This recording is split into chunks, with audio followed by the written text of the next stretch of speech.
hadir di tengah-tengah kita, yakni Mas Ren Mahatma dari atau co-founder Collectible. Halo Mas Ren. Halo, selamat sore. Apakah suara saya terdengar dengan jelas? Terdengar Mas, aman. Oke, sip. Oke, siap Mas Ren. Oke, teman-teman, masih sama dengan sesi yang sebelumnya. Jadi untuk teman-teman yang ingin bertanya nanti ke pembicara bisa langsung tulis pertanyaannya di kolom komentar. Nanti saya akan bacakan atau mungkin nanti juga bisa langsung ditanggapi oleh Mas Ren. Baik, tidak menunggu lama lagi, saya langsung persilahkan kepada Mas Ren untuk memberikan materinya. Silahkan Mas Ren. Ya, oke. Screen share saya udah kelihatan, Mas Dedi? Sudah Mas. Oke, ya selamat sore rekan-rekan. Nama saya Ren Mahatma. Saya dari collectible.com dan juga terlibat juga di Yayasan Exanium. Dan terus terang kalau ngomongin Web3 ini kan sebetulnya luas sekali ya. Jadi kadang-kala sering ada audiens yang lebih expert daripada saya di bidang tertentu. Nanti kalau nanya ke audiens aja itu yang lebih expert, karena kan memang sangat luas kalau kita ngomongin Web3 ya. Mirip sama kalau kita ngomongin internet sebetulnya. Sedikit perkenalan Exanium itu apa? Ya simpelnya adalah infrastruktur blockchain dari Indonesia. Ya, simpelnya itu ya, tapi ngomongin infrastruktur itu sebetulnya panjang ceritanya. Nanti kita akan bahas lebih detail. Kalau collectible itu apa? Collectible ini simpelnya adalah NFT marketplace yang mana kami menggunakan rupiah untuk pembayarannya, dan kami fokus di intellectual property dari brand pangan pertama yang sebagai produsen IP. Dan ya kami menggunakan rupiah dan menggunakan blockchain dari Indonesia, dan kami juga sudah siap untuk melakukan cross-chain NFT sebetulnya, tapi cross-chain-nya itu yang belum otomatis lah istilahnya, masih ada unsur manualnya di situ. Ya, ini sedikit gambaran dari website kami dan beberapa brand yang kami handle. Salah satunya adalah Indonesian Basketball League atau IBL. Jadi aksi para pemain atau atlet basket di lapangan itu kami NFT-kan. Selain basket, juga salah satu brand yang kami handle adalah Makeover. Yang Makeover ini salah satu perusahaan kosmetik besar di Indonesia ya, di bawahnya Wardah Group. Jadi kalau Anda belanja di official store-nya di Lazada, itu akan dikirimkan email link untuk redeem NFT gratis. Jadi kerjasama dengan Lazada dan Wardah Group ya, yang sebagai owner dari Makeover, ya kami kerjasama untuk memberikan NFT gratis. Betulnya kayak gini. Jadi kalau Anda belanja di Makeover official store Lazada, akan dikirimkan link untuk klaim NFT gratis ini. Ya, tentang Web3 ya. Kalau kita lihat kan ada yang namanya market crypto ya, dan nilainya itu besar banget. Kebetulan tahun ini bear market, dan sebenarnya kenapa sih nilainya itu bisa besar begini gitu ya? Salah satu sebabnya ya karena adanya konsep Web3 ya. Jadi yang namanya kripto itu beda secara definisi dengan Web3, tapi sangat terkait. Nah, dari definisi sendiri, ini definisi singkat yang saya ambil dari Wikipedia, ini sebagai masa depan dari internet, simpelnya gitu. Dan di dalamnya ada konsep desentralisasi, blockchain, dan open-based economics. Ini dari Wikipedia kayak begitu. Tapi kalau kita lihat awal mulanya bagaimana, awal mulanya itu kan blockchain dari Satoshi Nakamoto, yang mana dia bilang, oh ini lembaga keuangan sekarang kok semena-mena ya, karena pada saat itu kan memang berantas jatuh ya.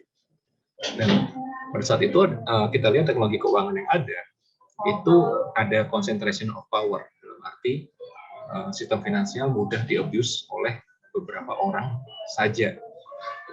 Contohnya kalau kita lihat yang centralized exchange yang baru diaturkan FTX ya, gara-gara di-abuse oleh yang punyanya gitu. Ya, salah sebabnya karena akses database-nya itu bisa semua akses ya, create, read, update, delete ya. Dan FTX itu kan centralized ya. Seperti FTX itu bukan Web3 FTX-nya. Dan sama Satoshi Nakamoto, konsepnya yang database-nya sangat terkonsentrasi, transaksi powernya itu sama dia dipisah-pisah datanya. Jadi decision making-nya juga sama dia dipecah-pecah. Jadi biaya untuk melakukan fraud itu menjadi besar banget. Udah gitu database-nya dibikin saling nyambung, database tipe baru. Hasilnya adalah muncul intermediary jenis baru, yaitu yang namanya Finder. Ini yang sebelah kiri ada sender, sebelah kanan debitor itu bisa dibilang pengguna aplikasi juga bisa dibilang seperti itu.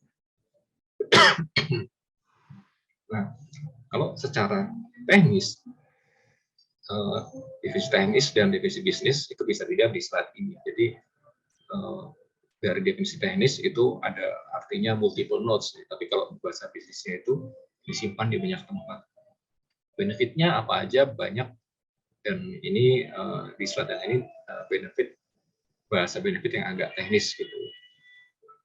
Di karakter blockchain sebetulnya ada banyak ya, dan selain yang di sini itu juga banyak yang lain. Ini karakter itu berarti bahasanya fitur gitu ya. Ada banyak ya, desentralisasi, crowdsourcing, ownership and decision making, semua orang bisa mengusulkan ide, banyak ya, dan banyak dari karakter ini yang tidak ada di internet sebelumnya ya. Contohnya permissionless ya. Kalau misalnya orang sekarang mau pakai data yang ada di Gojek untuk bikin startup baru, nggak mungkin boleh sama Gojek, nggak mungkin boleh sama bank BCA, Mandiri gitu. Karena apa ya? Karena itu datanya mereka, kita nggak boleh pakai. Tapi kalau di blockchain, karena datanya itu sifatnya transparan, publik, tapi at the same time sifatnya pseudonym ya, atau pakai alias. Jadi Anda nggak akan nemu akunnya Ray Mahatma di situ. Anda nemunya addressnya saya, tapi nggak ada yang tahu siapa. Karena sifatnya permissionless, orang nggak perlu minta izin untuk bikin syarat baru menggunakan data yang ada di situ. Maka bisa membuat inovasi itu meledak. Dan orang bisa jadi karyawan, dan di saat yang sama bisa jadi direktur dan decision maker dengan membeli tokennya, di mana semua orang bisa participate ya, tidak harus masuk akta PT karena ribet ngurus notaris. Ya ini perbedaan yang luar biasa jauh poin yang ini, karena itu tidak ada di startup yang bukan Web3. Ya jadi mirip, mungkin Anda pernah dengar koperasi ya, kayaknya konsep koperasi sangat mirip dengan Web3. Ini karakter dari Web3. Lalu bagaimana dengan benefit? Nah, benefitnya ternyata teknologi Web3 itu adalah teknologi uang sebetulnya. Meskipun mungkin secara regulasi belum boleh ya, tapi itu udah teknologi uang, udah bisa dipakai sebagai uang sebetulnya. Dan dengan Web3, orang bisa melakukan fundraising yang sifatnya itu internet skill. Ya, karena tidak perlu masuk di akta, tapi hanya dengan masuk di istilahnya browser ya, masuk di browser smart contract, address kamu apa, itu doang. Jadi sifatnya skalanya internet. Kemudian kalau di internet sebelumnya itu tidak ada insentif untuk orang mengembangkan protokol. Di mana di internet sebelumnya itu kan ada protokol namanya TCP, SMTP ya, ada banyak yang lain, itu nggak berkembang. Ya, tapi kalau di blockchain itu ada yang namanya insentif untuk orang ikut membesarkan protokol ini, termasuk dengan menggunakan protokol ini. Itu insentifnya berupa token dan kenaikan harga token. Ya. Nah, itu insentif ini bisa juga dipakai untuk insentif orang kontribut di DAO. Kemudian menghilangkan middleman, nah ini juga sangat besar dampaknya. Kepemilikan kembali ke users, ya, artinya ini bisa dipakai melawan monopoli. Kalau Anda lihat perusahaan-perusahaan teknologi sekarang arahnya ke situ ya, monopoli. Sampai kalau di US itu kan Apple, Amazon, Google, Facebook ya, itu semua diselidiki sama Department of Justice karena monopoli itu. Tapi kalau di Web3 ya karena kontrolnya balik ke user, monopoli itu tidak memungkinkan atau sulit. Bukan berarti tidak mungkin ya. Ada yang bilang 10 tahun lagi juga monopoli ya, tapi itu kan nanti kita masih punya 10 tahun.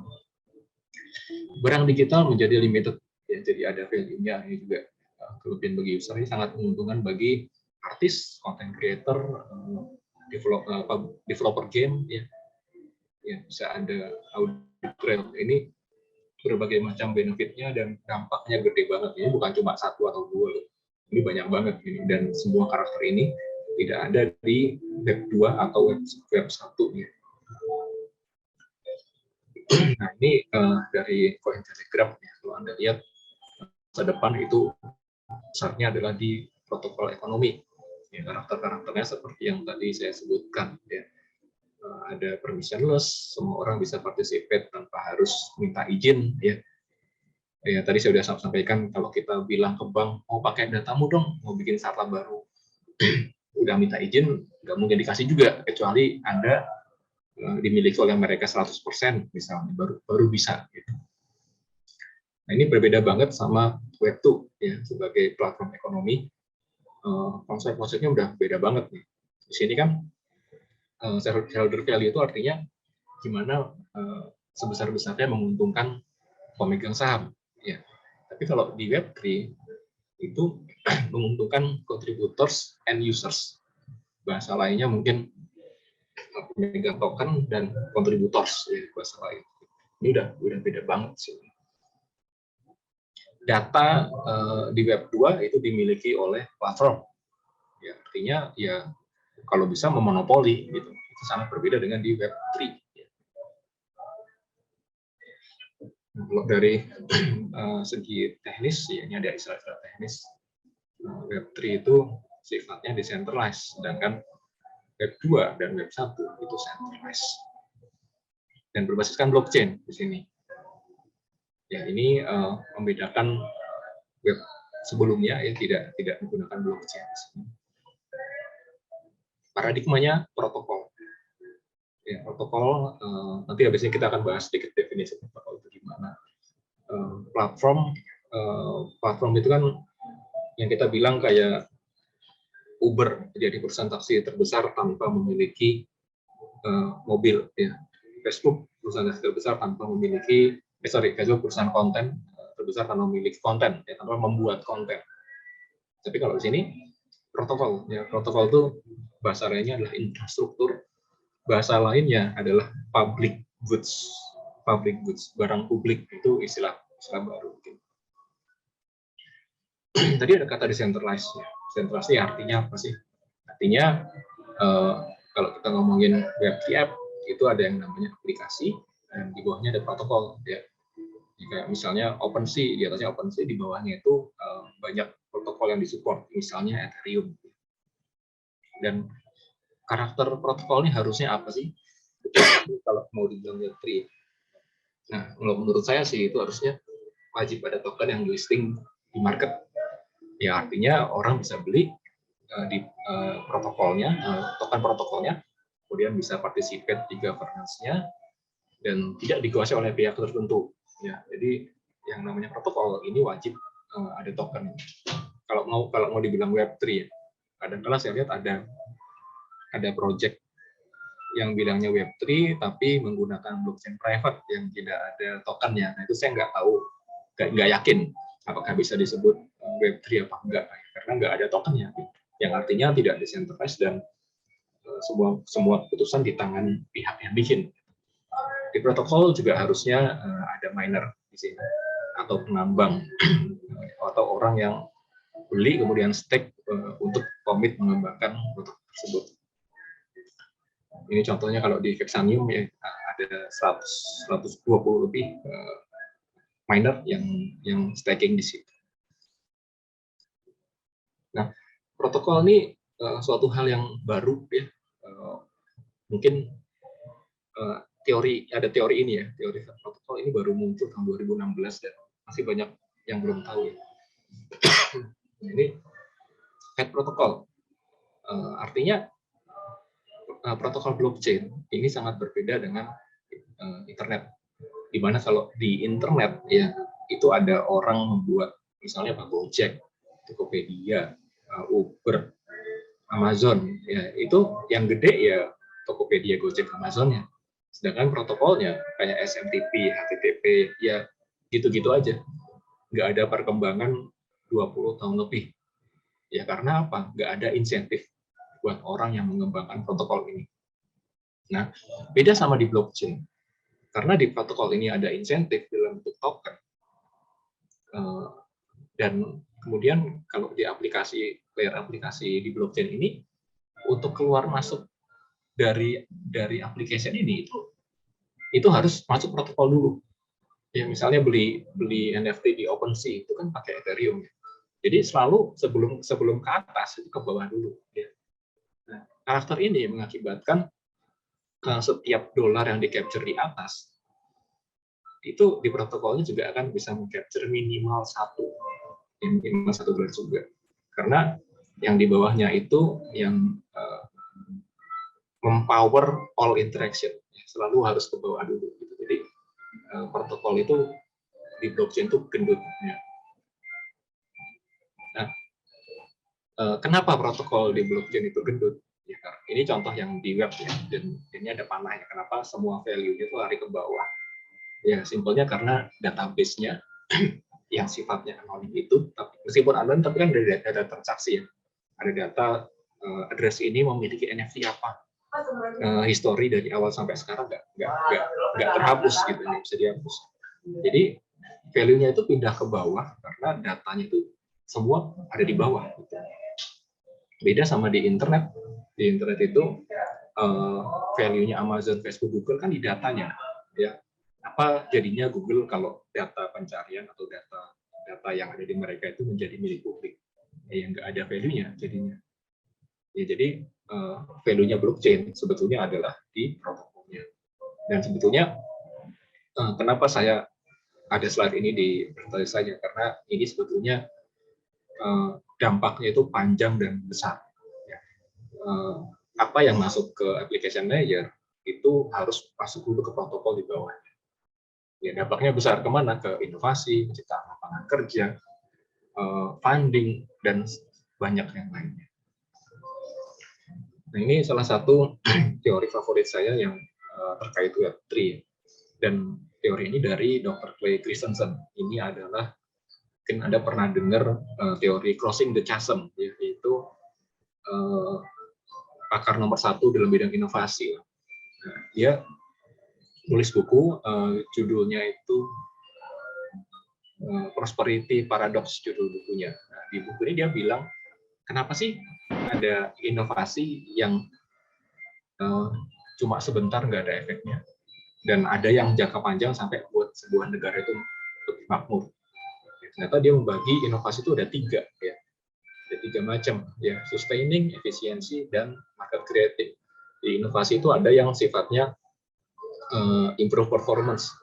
Ada juga yang inovasi yang sifatnya itu malah bikin PHK. Ya, karena sudah digantikan mesin, eliminate jobs, ya, itu ada jenis inovasi begitu. Kemudian ada jenis inovasi yang membangun market baru, mentarget customer baru. Nah, menurut dia itu inovasi yang membuat sebuah negara makmur itu adalah inovasi yang sifatnya market creating.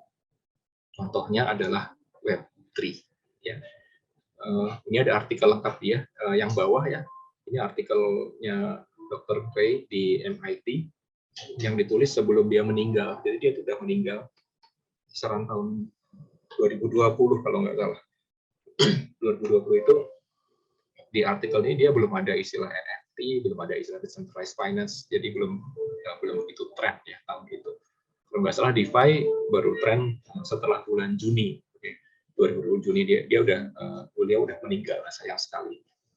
Dan padahal di buku ini bagus banget, dia bilang gimana cara negara bisa makmur. Ya jawabannya di sini adalah blockchain. Kenapa? Karena membangun market baru. Ya bayangkan orang-orang yang beli foto Gozali itu market sebelumnya ada nggak? Nggak ada. Gitu. Jadi itu adalah jenis inovasi yang melahirkan market baru, bukan target market sebelumnya.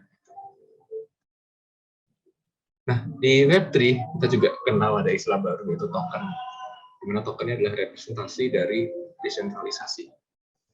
Bedanya apa? Token dengan saham ada banyak ya. Di token investor retail kayak kita yang punya duit 100.000, 300.000 itu bisa masuk duluan di awal. Beda sama kalau di saham. Ya, orang beli saham Goto bangga, wah gue dapat sahamnya nih 1 lot 2 lot. Itu sebenarnya Anda beli di harga tinggi sekali. Kalau Anda mau dapat harga murah, investnya ke Nadiem tahun 2013-an, tapi minimal harus 500 juta. Ya, ada beli di bursa efek itu harga mahal sebetulnya. Tapi dengan adanya token itu kebalik ya di awal. Kemudian ya ada banyak bedanya, saya nggak akan bahas semuanya. Yang menarik itu adalah ada utility ya. Dengan token ini kita bisa melakukan transaksi lewat decentralized finance, lewat NFT marketplace, dipakai buat main game, ya, mengakses sebuah experience yang ada di ekosistem dari token tersebut. Ya. Berbeda sama saham, utilitasnya itu nggak ada ya, kalau di saham. Ya mungkin ada, tapi tidak sebanyak kalau token.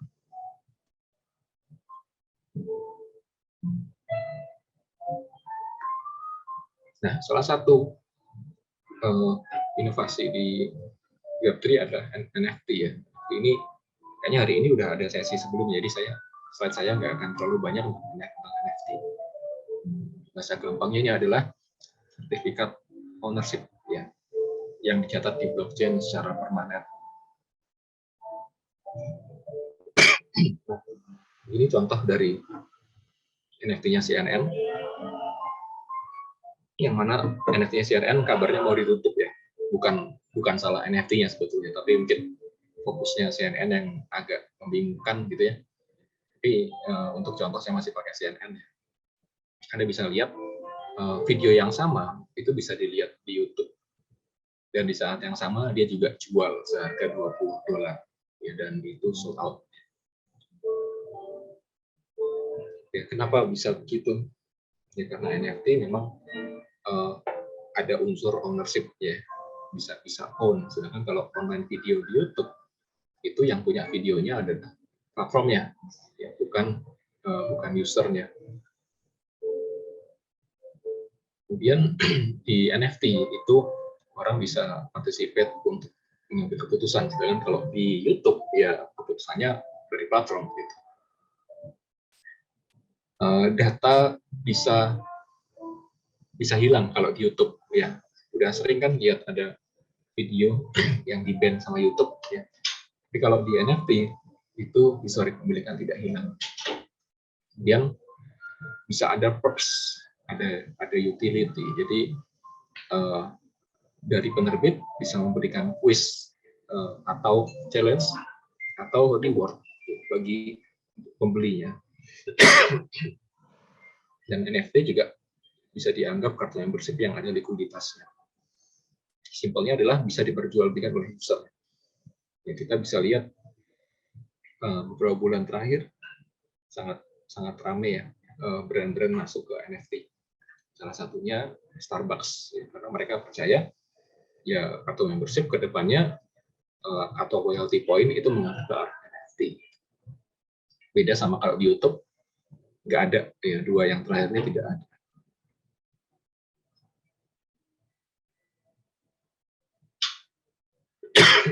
Ini ada, saya jawab sekalian ya, ada satu pertanyaan. Utility dari NFT collectible apa aja?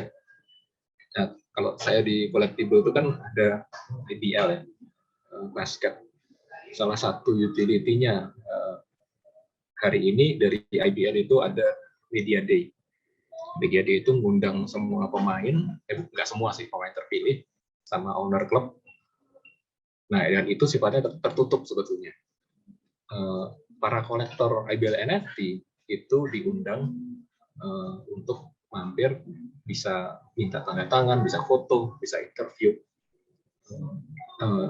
bisa ngapain, ya semua bisa itu.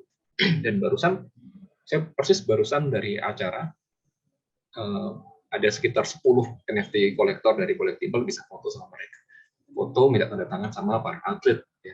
Dan itu kesempatan itu sangat sangat sulit dicari karena IPL sudah 2 season terakhir itu kan bubble ya, karena pandemi, di mana para penggemar nggak bisa ketemu atlet. Kemudian kalau makeover yang beli NFT bisa dapat coaching klinik bareng sama makeup expert dari makeover. Itu salah satunya, selain dapat diskon untuk belanja di e-commerce-nya makeover. Diskonnya lumayan besar.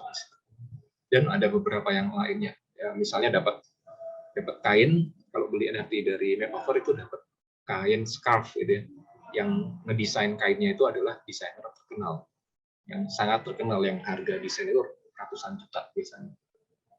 Itu contoh dari utility NFT di collectible.com. Berikutnya ada DeFi, ya, bahasanya centralized finance ya. Jadi bagaimana orang bisa menggunakan jasa finansial di Web3 tanpa melalui intermediaries, tetapi lewat smart contract di blockchain. Contohnya DeFi ada banyak. DeFi ini tren yang terjadi sebelum NFT ya. Dari 2020 sampai 2021 itu trennya DeFi. Dari 2021 baru mulai NFT. Nah, DeFi ini sifatnya kan transparan. Sedangkan kalau kita ngobrol sama orang bank, itu pasti ada yang namanya risk management, ada divisi risk management. Mereka pasti bilang, wah kalau transparan itu adalah sebuah risk management tools. Ya, jadi untuk mengurangi resiko itu tingkat transparansi harus ditinggiin, harus tinggi gitu. Nah, DeFi itu udah transparan. Walaupun tadi saya bilang bisa anonim ya, pseudonym atau alias, tapi kan sebetulnya di layer di atas itu bisa dibikin KYC. Misalnya ID saya di blockchain cowok ganteng, terus di aplikasi tersebut itu ketahuan, oh cowok ganteng ini KTP-nya atas nama Ray Mahatma, jadi saya bisa submit di KYC di situ. Jadi bisa aja seperti itu. Kemudian di DeFi kita juga bisa nabung, masalahnya staking ya, dan mendapatkan bunga yang lebih tinggi dibandingkan bank. Kontrol over aset. Nah, ini yang terjadi di kasus FTX kemarin ya, karena FTX itu menggunakan dana para konsumennya tanpa pengetahuan konsumen. Jadi ingat, FTX itu centralized exchange ya, bukan decentralized exchange. Di mana centralized exchange itu kalau orang beli Bitcoin, itu sama mereka tidak dicatat di blockchain. Tapi sama mereka itu dicatat di central database. Rain beli Bitcoin segini. Nah, yang masuk ke blockchain adalah akunnya mereka, akunnya FTX. Nah, jadi ternyata sama FTX itu, karena dia bukan Web3, walaupun dia centralized exchange, ya duitnya dialirkan ke perusahaan-perusahaan lain lah, buat beli properti di Bahama lah, buat foya-foya. Nah, itu yang menyebabkan 2 minggu terakhir banyak orang mulai pindahin dari centralized exchange ke decentralized exchange yang sifatnya Web3. Kenapa? Karena ya kontrol aset ada di tangan user sendiri. Dan kalau kita lihat kenapa DeFi bisa lebih murah ya, karena memang DeFi itu menggunakan smart contract. Berbeda sama kalau kita pakai perusahaan simpan pinjam yang lain, itu mereka ngambil spread bunga itu gede banget, bisa 40%. Ya misalnya bank ngasih bunga ke penabung 4%. Padahal nge-charge ke orang yang minjem duit itu bisa 11%. Kan selisihnya 40% ini, tinggi sekali. Nah, beda sama kalau kita pakai smart contract. Smart contract itu bisa fee-nya itu sangat kecil ya, karena tidak butuh sewa gedung, tidak butuh bayar satpam, tidak butuh bayar validator atau orang yang ngurusin credit scoring ya. Kalau di DeFi orang-orang ini dibayarnya pakai token ya, yang terlibat di dalamnya dibayar pakai token dan tentu tidak butuh sewa gedung atau bayar satpam ya. Makanya kalau di DeFi bunganya itu bisa tinggi dan service fee yang diambil itu sangat kecil, kisaran 1-2%. Ya, karena adanya smart contract. Nah ini tentang DeFi, saya bahasnya nggak begitu panjang ya. Ada artikel saya di CNBC di sini, mau baca lebih panjang lagi. Berikutnya DAO. Ya, DAO ini salah satu output dari Web3 juga ya. DAO itu kepanjangannya Decentralized Autonomous Organization. Bahasa lainnya komunitas tanpa kepemimpinan yang sentral. Ini adalah cara untuk bisa kerja bareng orang yang kita nggak kenal. Kemudian juga bisa untuk donasi. Kenapa DAO ini bisa muncul?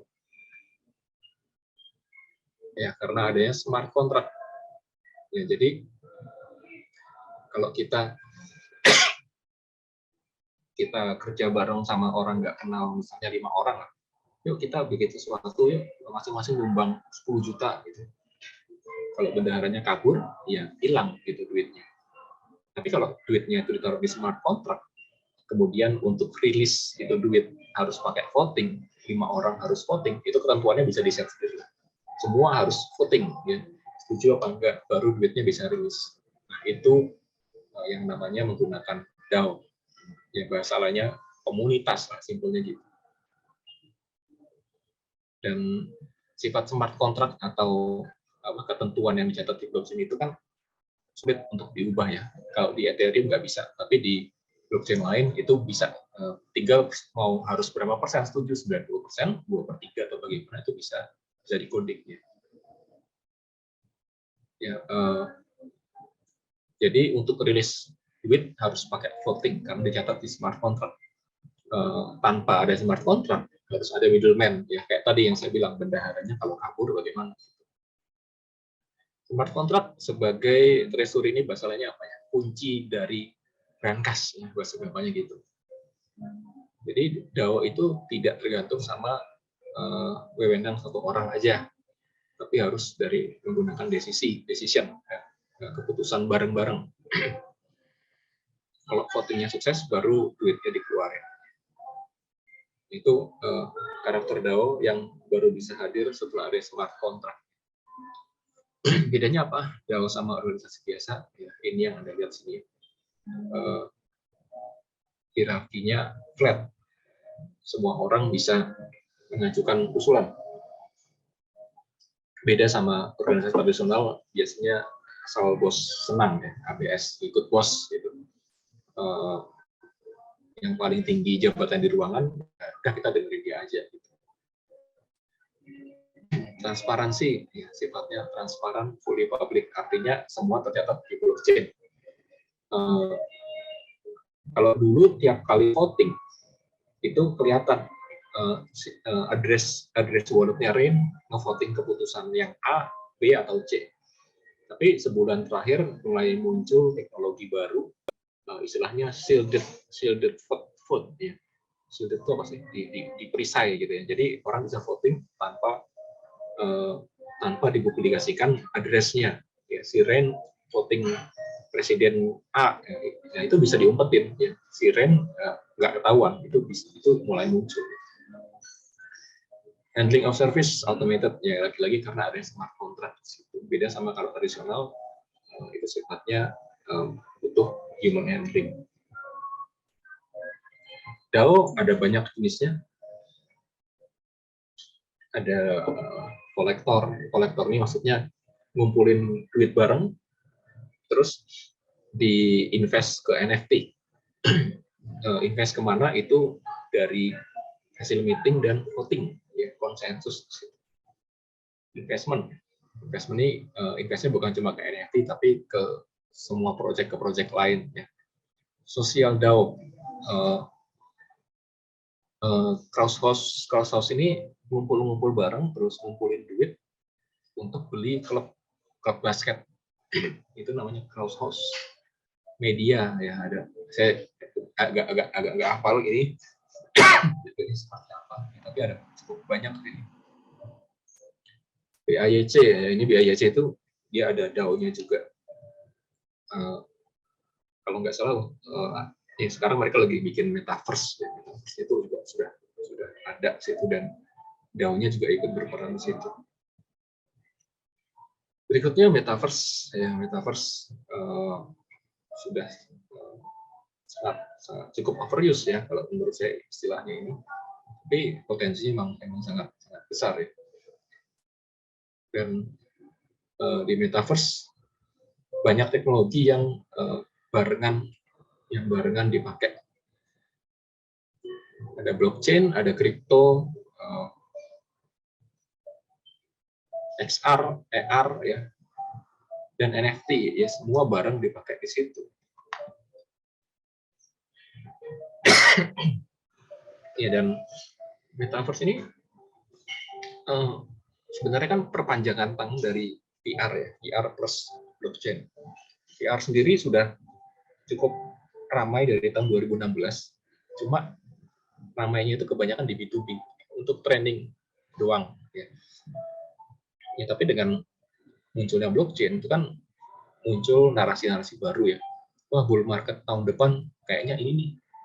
Ya, dan metaverse itu mulai kuat tahun 2001, 2020, 2021 gitu. Ya, itu narasi yang muncul hampir barengan sama NFT ya. Narasi yang baru-baru ini muncul bahwa tahun depan bull market itu akan naik, orang bilang AI ya. Nggak tahu benar apa enggak. Dan kalau kita lihat pemicu metaverse di sini jadi narasi bull market itu karena teknologi itu semuanya sudah tersedia untuk membuat virtual land ya. Dan kebetulan memang termasuk use case baru yang dikenal menarik pada saat itu gitu. Dan elemen-elemennya di dalam metaverse apa aja? Ya, ada unsur demokrasi, lagi-lagi karakter demokratif dari protokol ada di sini. Tapi nggak cuma di protokolnya, bisa juga di layar aplikasinya. Ya, contohnya ini by the way nggak semua metaverse itu sifatnya demokrasi. Contohnya yang demokrasi itu Decentraland. Decentraland itu CEO-nya atau foundernya resign. Kemudian governance-nya atau hak pengelolaannya itu diserahkan ke Decentraland DAO. Tapi masalahnya karena sifatnya DAO pengelolaannya, jadinya mungkin keputusan jadi lebih lama. Beda sama sandbox. Sandbox itu yang govern atau yang memutuskan ya pemilik proyeknya. Ya, di sandbox tidak ada konsep demokrasinya, tidak sedemokratis di Decentraland. Kemudian permanent ownership record blockchain, ya, ini yang namanya real ownership, ya. Apalagi menggunakan blockchain yang ada tokennya yang sifatnya decentralized juga. Jadi layar bawahnya itu juga protokol yang decentralized. Limited digital asset, ya ini bentuknya NFT ya, land, karakter dan itemnya. Ini ekonomi ya, ini ada banyak sini. Orang bisa bikin online konsep, meeting, bisa kerja, dan banyak engagement jenis baru yang sifatnya scale. Kalau saya selalu bilang utility yang scale di NFT itu harusnya ke arah metaverse. Maksudnya gini, kalau utility NFT-nya dalam bentuk meetup, dalam bentuk ketemuan, dalam bentuk tiket nonton pertandingan final, ya itu kan sangat terbatas yang bisa pakai ya, karena tiketnya mungkin hanya dikasih jatah 15, 10. Jadi istilahnya akan selalu ada raffle atau undian. Dari 100% NFT holder yang bisa datang nonton hanya 1% misalnya. Tapi kalau kita ngomongin utility diarahin ke metaverse, yang beli NFT yang paling mahal bisa pakai baju yang keren banget, dapat mobil Ferrari dalam bentuk NFT di Metaverse. Nah, itu semua orang bisa dapat tuh, sepanjang memenuhi syarat, ya. Tapi nggak pakai raffle, nggak pakai undian. Nah, jadi harusnya utility yang skill di Metaverse itu ada, utility yang skill di NFT itu harusnya ada di Metaverse. Contoh ada banyak ya. Kalau Anda lagi pengen coba main game, bisa beli salah satunya. Yang Anda lihat di sini Metaverse dari namanya Helix. Ini saya lagi mainin ya, sampai harus beli VGA card baru. Jadi ini jenis NFT yang dimainin dalam bentuk aplikasi, yang bukan di browser. Kan kita sering lihat Decentraland mungkin yang itu harus pakai browser, tapi jadi grafiknya itu terbatas kalau diakses lewat browser. Jadi kalau aplikasi yang diinstal, memang untuk mainin lebih sulit, VGA card juga harus bagus, tapi grafiknya dan gameplaynya jauh lebih bagus. Nah, cara mulai masuk ke Web3 gimana? Yang paling simpel, mungkin teman-teman juga banyak yang udah tahu ya, simpelnya adalah Anda harus coba pakai decentralized wallet dulu. Ini sebagai user ya. Kalau sebagai developer juga mau mulai dari mana ya, sama sih, coba-coba pakai decentralized wallet dulu. Ini caranya gimana ya, beli kripto di exchange, terus download decentralized wallet, kemudian ditransfer ke decentralized wallet, lalu transaksi di situ. Gitu. Kalau Anda pertama kali transfer, cobain transfer dikit-dikit dulu, jangan langsung besar. Ya, biar Anda cobain transfer ke wallet tuh kayak gimana sih caranya. Ya, ini Anda coba-coba dulu. Link lebih detail ada di URL ini. Oke, ya itu aja presentasi dari saya. Ya, semoga sharing saya berguna untuk Anda yang baru mau belajar tentang Web3.